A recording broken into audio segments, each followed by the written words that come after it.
Welcome to OET Answers.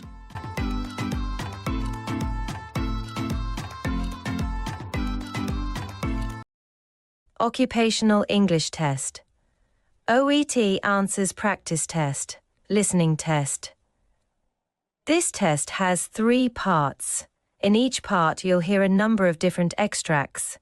At the start of each extract, you'll hear this sound. You'll have time to read the questions before you hear each extract, and you'll hear each extract once only. Complete your answers as you listen. At the end of the test, you'll have 2 minutes to check your answers. Part A. In this part of the test, you'll hear 2 different extracts. In each extract, a health professional is talking to a patient. For questions 1 to 24, complete the notes with information you hear. Now, look at the notes for Extract 1.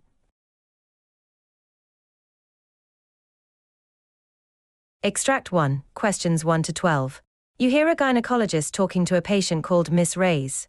For questions 1 to 12, complete the notes with a word or short phrase. You now have 30 seconds to look at the notes.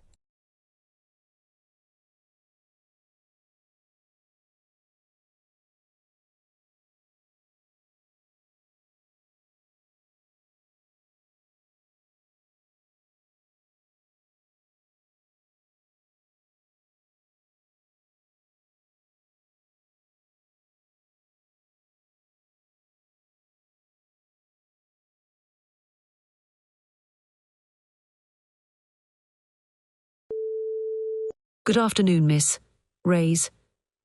Your GP referred you to me based on some symptoms you've been experiencing, right? Yes, that's right. I've looked over your GP's notes, but it would be helpful if you could tell me in your own words what's been bothering you.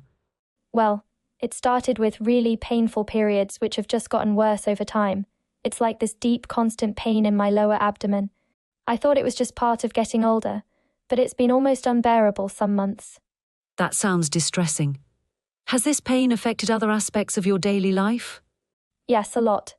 I sometimes have to take days off work because of the pain, and I don't know if this is related, but I've started having more frequent, heavier periods too. I'm often exhausted from it, and I'm always worried about bleeding through my clothes. It's really affecting my confidence. I understand. Managing work and daily tasks must be challenging with symptoms like this. Are there any other symptoms that have been bothering you? Yes, actually. Lately I've been feeling really bloated, like all the time, even when I haven't eaten much. And sometimes it feels like there's this heavy pressure in my lower stomach. It's like my abdomen is constantly swollen. Bloating and pelvic pressure can certainly be linked to what you're experiencing. Do you feel the pain in your lower abdomen outside of your menstrual cycle as well? Yes, sometimes it's there even when I'm not on my period. It's a dull, aching pain most of the time, and I have these sharp, stabbing pains too. Even sitting or bending can feel uncomfortable.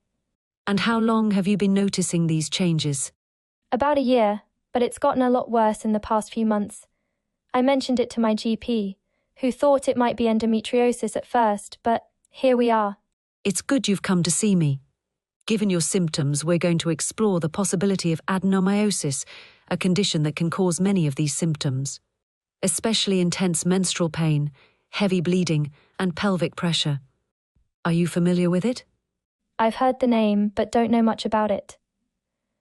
What is adenomyosis exactly?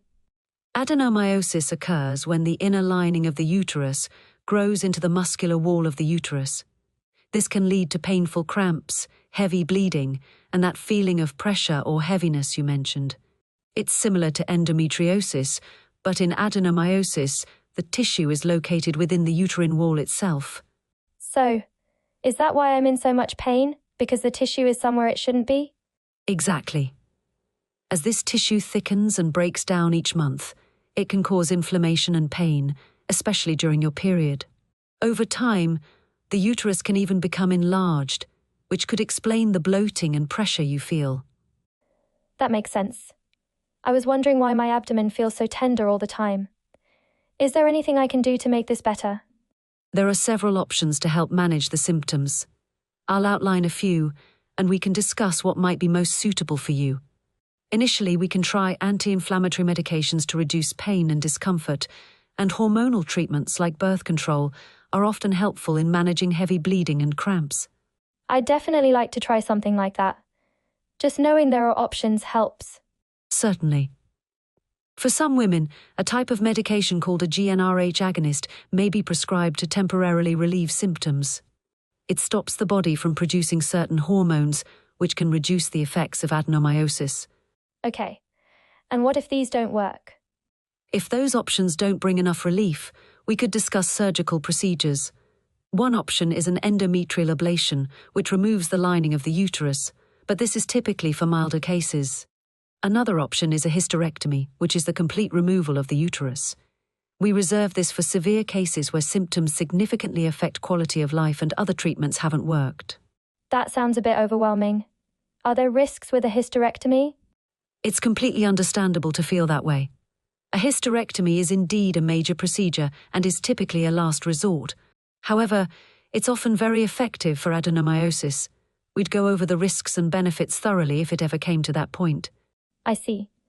What about less invasive ways to find out if I have adenomyosis? Great question.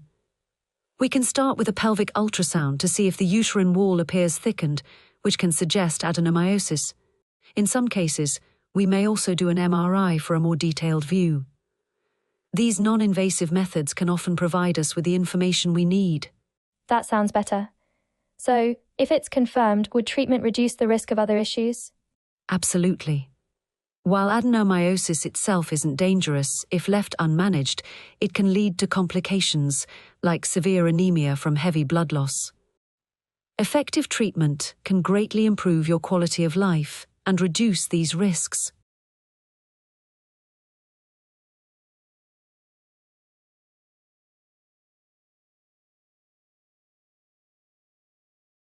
Extract 2, questions 13 to 24. You hear a GP talking to a patient named Mr. Jacobs. For questions 13 to 24, complete the notes with a word or short phrase. You now have 30 seconds to look at the notes.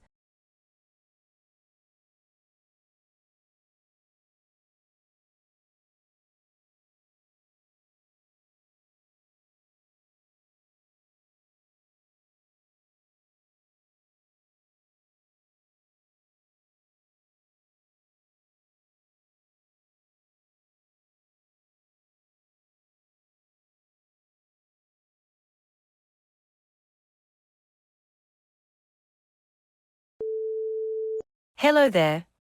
Please come in and have a seat. You must be Mr. Jacobs. Yes, that's me. Thanks for seeing me on short notice. I've been worried about something that happened over the weekend. Of course, I'm here to help. I understand you had a bit of a scare in the heat. Could you tell me what happened? Sure. So, it was a really hot day, and I was out running.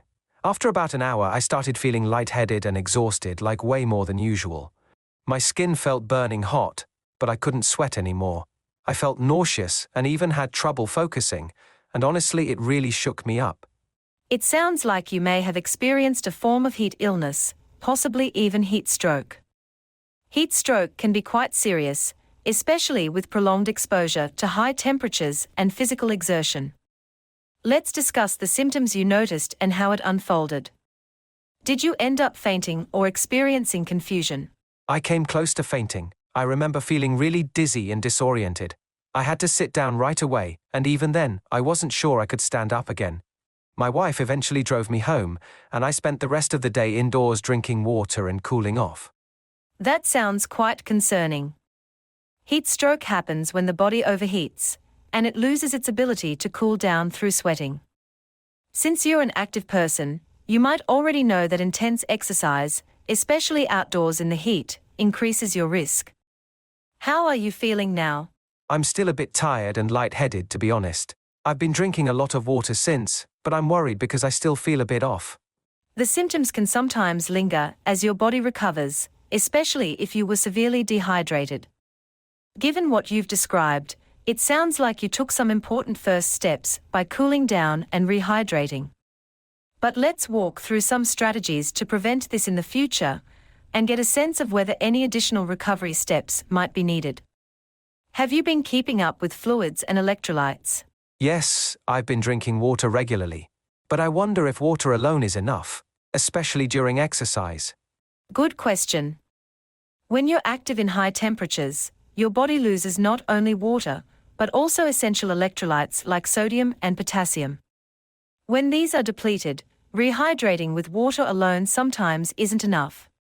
In cases of heat stroke, electrolyte replacement is key.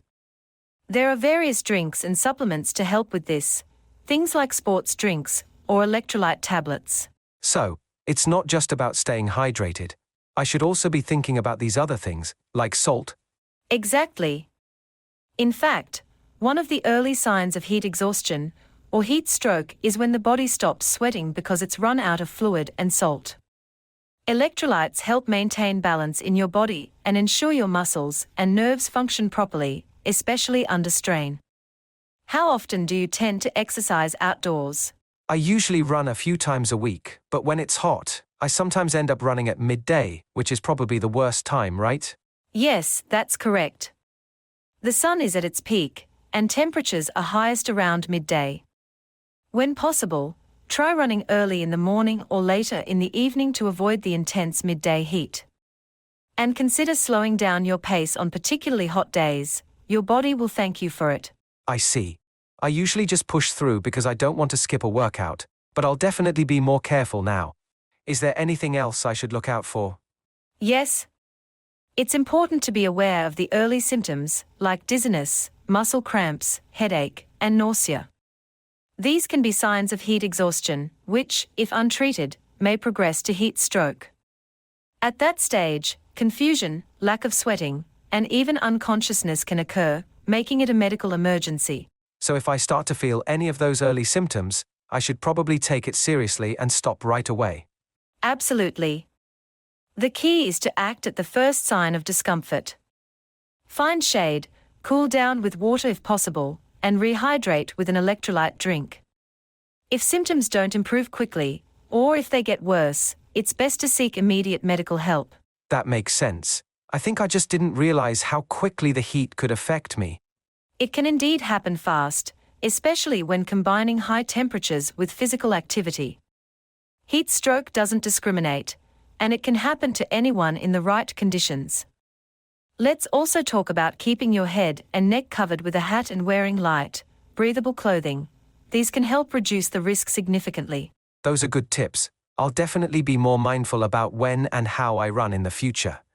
Do you think there's any lingering risk now that I've had this scare?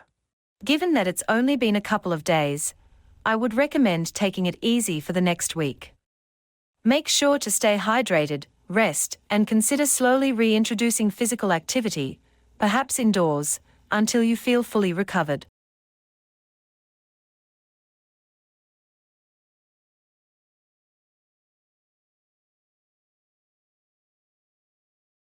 That is the end of Part A. Now look at Part B.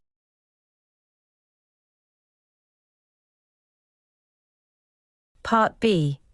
In this part of the test, you'll hear 6 different extracts. In each extract, you'll hear people talking in a different healthcare setting. For questions 25 to 30, choose the answer A, B, or C, which fits best according to what you hear. You'll have time to read each question before you listen. Complete your answers as you listen. Now look at question 25. You hear nurse's discussion with a patient. Now read the question.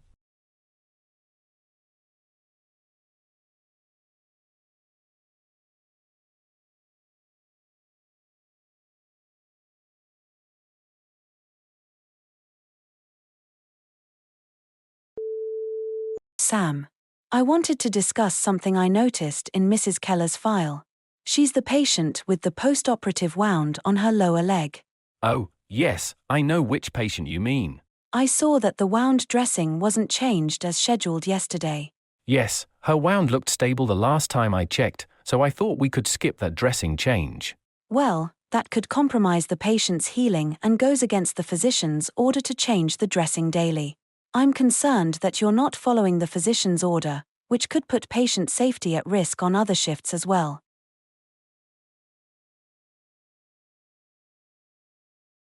Now look at question 26. You hear two colleagues talking to each other. Now read the question.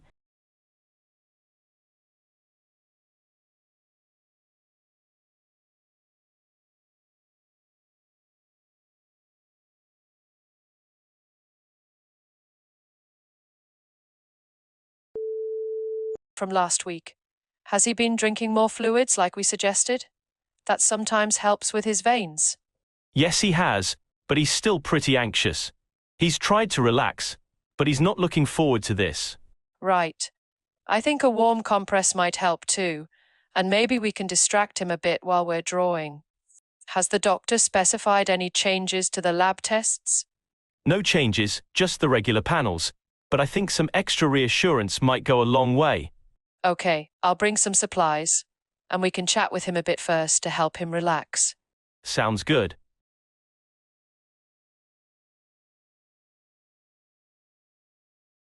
Now look at question 27. You hear a researcher speaking to a colleague about microRNAs in cardiovascular development and disease. Now, read the question.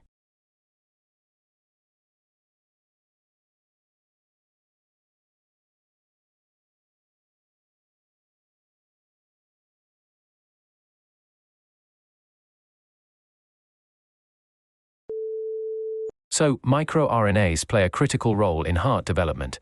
They're essentially small RNA molecules that help regulate gene expression in cells. Right? I've read they're involved in various cellular processes. Exactly.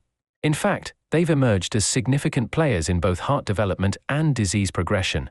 Certain microRNAs can either promote or inhibit pathways that contribute to cardiovascular health or disease. Interesting. So understanding their function could really lead to some breakthroughs. Absolutely. Unraveling how these microRNAs work might help us create new therapies that target specific genes linked to heart diseases. Are there any treatments available now that use this approach? Not quite yet, but there's a lot of ongoing research. The potential is huge, though, especially for personalized medicine.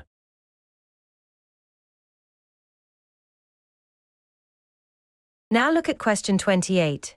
You hear an environmental health specialist speaking to a colleague about factors affecting public health. Now, read the question.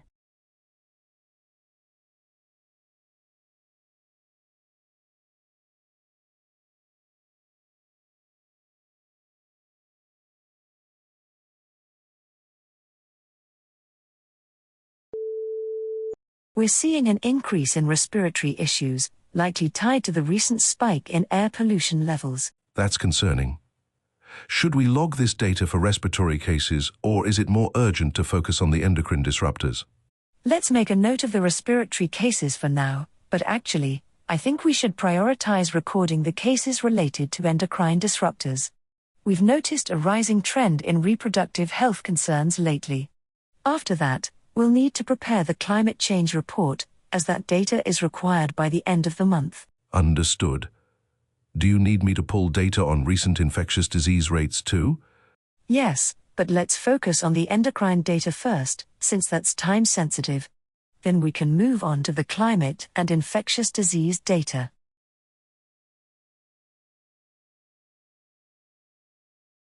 Now look at question 29.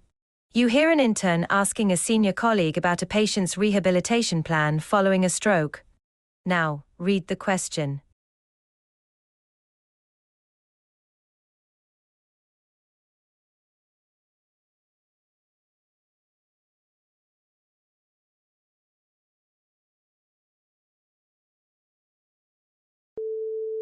I noticed that Mrs. Adams hasn't been able to move her right arm much since her stroke. I know that early motor exercises are crucial in post-stroke recovery, but... You're absolutely right. Early exercises help in regaining motor function and preventing further muscle atrophy.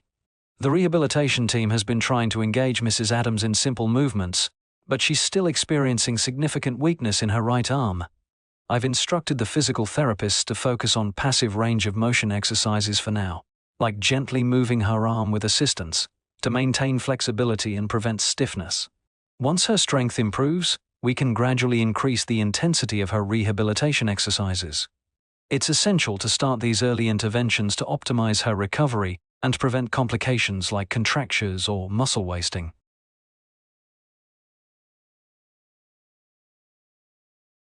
Now look at question 30. You hear an oncologist discussing an optional training. Now read the question.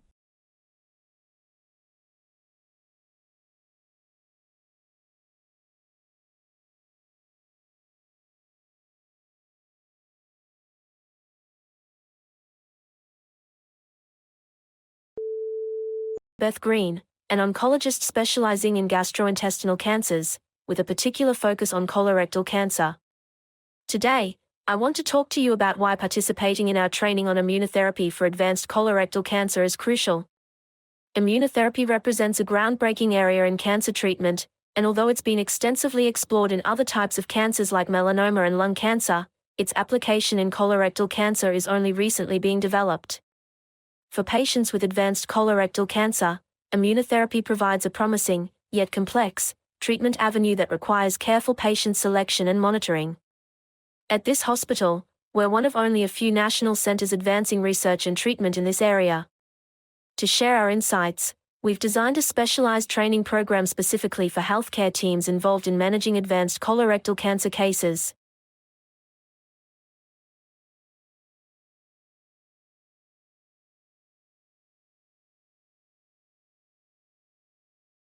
That is the end of Part B. Now look at Part C.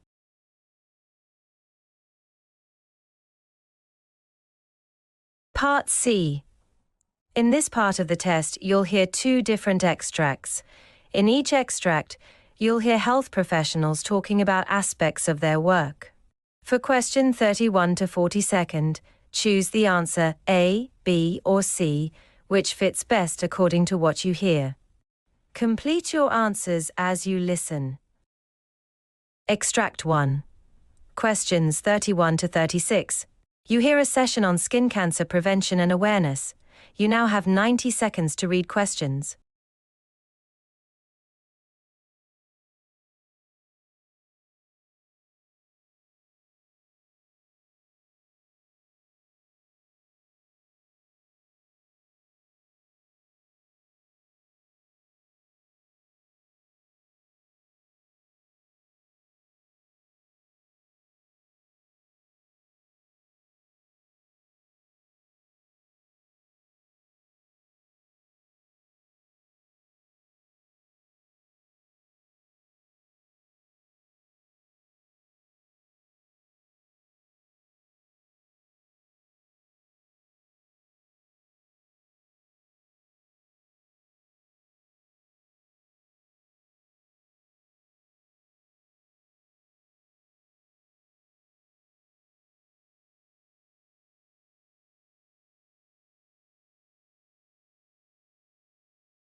Hello everyone. Thank you for attending this session on skin cancer prevention and awareness. The purpose of this research was to examine the effectiveness of current public health campaigns in reducing skin cancer rates, and to assess new strategies for improving early detection and prevention. The rising rates of skin cancer have been a significant concern, particularly in regions with high UV exposure. For instance, a recent study found that in the UK alone, skin cancer rates have increased by over 50% in the past decade, with 1 in 5 individuals expected to be diagnosed at some point in their lives. Many cases of skin cancer can be attributed to excessive sun exposure and the lack of effective sun protection. Ultraviolet UV radiation, especially during peak sunlight hours, is the leading cause of skin cancer. Despite widespread knowledge of these risks, surveys indicate that around 40% of adults still do not use sunscreen regularly. Additionally, only 30% report wearing protective clothing or seeking shade during high UV exposure. These behaviors highlight the need for better public awareness and education on effective sun protection practices. The research project was structured to assess current public understanding of skin cancer risks and to develop targeted educational programs to encourage preventive behavior. We aimed to identify individuals at higher risk, including those with a history of sunburns, fair skin, or a family history of skin cancer, and to provide these individuals with tailored guidance on protective measures. By identifying at-risk individuals early, we hope to reduce both the incidence and severity of skin cancer cases. One of the key initiatives developed as part of this project is an outreach program for schools and community centers, where educational sessions are held to emphasize the importance of sun safety from a young age. Children and young adults are particularly vulnerable to the harmful effects of UV exposure, and early intervention can greatly reduce the long-term risk of developing skin cancer. During these sessions, we provide participants with tips on using sunscreen effectively, wearing protective clothing, and recognizing warning signs of potential skin cancer. To reinforce these practices, educational materials such as brochures and posters have been distributed to healthcare centers, schools, and workplaces, where they serve as constant reminders of the importance of sun safety. Moreover, interactive tools like UV index tracking apps have been introduced to help individuals monitor daily UV levels and receive reminders to apply sunscreen or seek shade when necessary. These tools encourage individuals to make informed choices regarding sun exposure and protection based on real-time UV data. One of the project's primary goals is to improve early detection by encouraging people to perform regular skin checks and report any unusual skin changes to their healthcare provider. In cases of skin cancer, early detection is crucial because treatment is far more effective in the early stages and survival rates are significantly higher. We trained healthcare providers to communicate clearly with patients about skin cancer risks, to conduct regular screenings, and to educate patients on self-check methods for identifying abnormal moles or skin changes. The initial results of the project have been promising. There has been a noticeable increase in awareness about skin cancer prevention, particularly among younger individuals who participated in the school outreach programs. Additionally, the number of reported cases of early-stage skin cancer has increased, which suggests that more people are performing self-checks and seeking medical attention sooner. By focusing on both prevention and early detection, this initiative aims to reduce the burden of skin cancer on public health services while improving patient outcomes. The overall feedback from participants has been positive, with many individuals expressing a newfound understanding of the importance of sun safety and early detection. We continue to monitor the project's impact and are exploring ways to expand it further. Our hope is that with continued education and the promotion of safe sun practices, we can achieve a significant reduction in skin cancer rates in the coming years.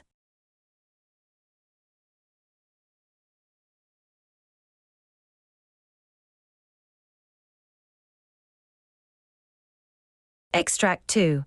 Questions 37 to 42. You hear a conversation with Samira Rodriguez, a registered nurse and emergency response coordinator who has worked in several disaster zones across the globe. Now, read the questions. You now have 90 seconds to read questions.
Good afternoon, everyone. Today, we are joined by Samira Rodriguez, a registered nurse and emergency response coordinator who has worked in several disaster zones across the globe. Samira has extensive experience, having served in war-torn regions, natural disaster sites, and even during the recent pandemic. She's here to shed some light on the essential role nurses play in disaster relief and crisis response. So, Samira, could you start by sharing what motivated you to work in these high-stakes environments? Of course. I think my drive comes from a deep desire to help where it's needed most. I've always felt that as nurses. We have the capacity not only to offer medical care, but also to provide psychological support in times of crisis. I've always been drawn to the challenge of working in environments where resources are limited, but the need is immense. That sounds intense, and I imagine that the environment in these zones is different from what you'd experience in a traditional hospital setting. What would you say is the biggest difference? Yes, it's incredibly different. In traditional hospital settings, we rely on structured protocols, advanced equipment, and, importantly, a stable support system. In disaster zones, however, we work with minimal resources and often without the same level of support. Flexibility and creativity are crucial because you might be treating patients under tents, with limited equipment or without consistent power. You have to think on your feet, and improvising becomes second nature. That makes sense. Now, could you tell us more about some of the specific challenges nurses face in these environments? One major challenge is the risk of exposure to infectious diseases, especially during outbreaks or pandemics. For example, when I worked during the Ebola crisis, we faced severe shortages of protective equipment. This not only put us at greater risk, but also increased our stress, knowing we could inadvertently become carriers. It's a mental and physical strain that's hard to describe, especially when you're faced with such limited resources. That sounds like an incredible burden. Were there other major logistical challenges that made your job even harder? Definitely. Access to basic necessities like clean water, sanitation facilities, and medical supplies is often unpredictable. We're trained to work with these limitations, but the psychological toll is still significant. I remember when we had to reuse supplies during the early days of COVID-19, which posed an ethical dilemma. As a nurse, you want to offer the best care, but the conditions sometimes make it impossible. I can only imagine. It must take a toll on your mental health as well. What kind of support do nurses in disaster zones receive to help them cope? It varies. Some organizations are better equipped to offer mental health support, but overall, the system is lacking. Nurses are trained to focus on patient care first, so we often neglect our own well-being. In recent years, there's been a push for more mental health resources and resilience training for crisis responders. But the reality is that many of us are left to process these experiences alone, which can lead to burnout or PTSD over time. That's concerning. Given these extreme conditions, what keeps you and other nurses motivated to keep going? It's a calling, really. Despite the risks, I feel an immense responsibility to be there for patients when they need us the most. There's also a sense of camaraderie among the healthcare team. We support one another and share the common goal of bringing hope and care to people in crisis. Knowing that we're making a difference is a powerful motivator, even if the conditions are difficult. Thank you for sharing that. So, before we wrap up, what are some things people might not realize about the work nurses do in these settings? I think many people underestimate the logistical skills required in these situations. Nurses in disaster zones often coordinate logistics, manage supply chains, and even act as mediators between organizations. We're not just caregivers, we're planners, problem solvers, and leaders in the field. That's something I wish more people understood. It sounds like you wear many hats. Thank you, Samira, for sharing these insights with us. It's clear that nurses in disaster relief play a vital, multifaceted role in crisis situations.